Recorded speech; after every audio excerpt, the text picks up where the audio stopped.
question qui m'intéresse actuellement, c'est la question du chorégraphique en fait. Qu'est-ce que pourrait être le chorégraphique aujourd'hui? Quel pourrait être le rapport du mouvement au chorégraphique, à l'écriture plus ou moins fixée? Est-ce que ça fait sens encore? Je m'intéresse beaucoup à la question du retour à la danse. Ça veut dire qu'est-ce que pourrait dire aujourd'hui bouger, faire un mouvement sur de la musique, danser sur de la musique, en fait des choses un peu taboues dans une scène un peu contemporaine où on pense avoir réglé cette chose-là et j'aime bien poser cette question-là de ce possible retour, alors qui ne veut pas dire qu'on refait la même chose, je ne dis pas une espèce de néoconservatisme, une célébration d'une danse plus dans le mouvement qu'il y a pu y avoir, mais plus se rendre compte qu'il y a peut-être un désir de mouvement qui réapparaît aujourd'hui. Donc quel est ce type de désir et comment à partir de ce désir produire du chorégraphique ou quel est le sens du chorégraphique en relation à ce désir de mouvement. La question par rapport à MM, ça a été la question du duo entre deux hommes et la question de l'amitié. M'intéressait, c'est la question du territoire, la question de l'entre-deux, la question de la frontière. C'est-à-dire où commence l'ami, où commence l'ennemi. Peut-être que l'ennemi, justement, c'est l'ami raté, ou l'ami, c'est un ennemi qui n'est pas devenu ennemi, mais qui est devenu ami. On dit souvent d'ailleurs de ses meilleurs amis, j'aimerais pas l'avoir comme ennemi.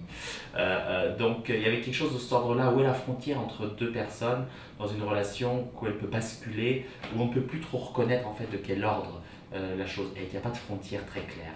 Je m'intéresse beaucoup à cette question des territoires aussi entre les danseurs, où commence ma scène, où commence ta scène, où est ton lieu, mon lieu, comment se croisent en fait des espaces. Si on considère qu'un danseur n'est pas seulement un corps, mais qu'un danseur en fait c'est un monde autour de lui, et un autre danseur va avoir un autre monde, et comment ces mondes vont s'interpénétrer, se croiser dans l'espace pendant qu'ils bougent. Donc j'aime beaucoup regarder ces interespaces, ces lieux intermédiaires, les antagonismes ou les polarités très claires, et en fait les faire exploser pour montrer qu'il n'y a pas de réponse très claire. C'est un spectacle très simple, la lumière sera aussi, je pense, seulement une lumière de MM, et MM a énormément de changements de lumière, et j'en prendrai une pour la pièce d'après, pour le solo. Donc c'est une pièce sur le silence, le solo. Je voulais vraiment confronter une danseuse, une danseuse aussi qui a une très grande expérience, qui a été pendant 15 ans danseuse de William Forsythe, et je voulais qu'on se confronte ensemble, comment le chorégraphique peut apparaître à partir de l'exposition dans un espace vis-à-vis du public avec rien. Comment l'écriture, comment le corps commence à écrire par le fait qu'on soit exposé.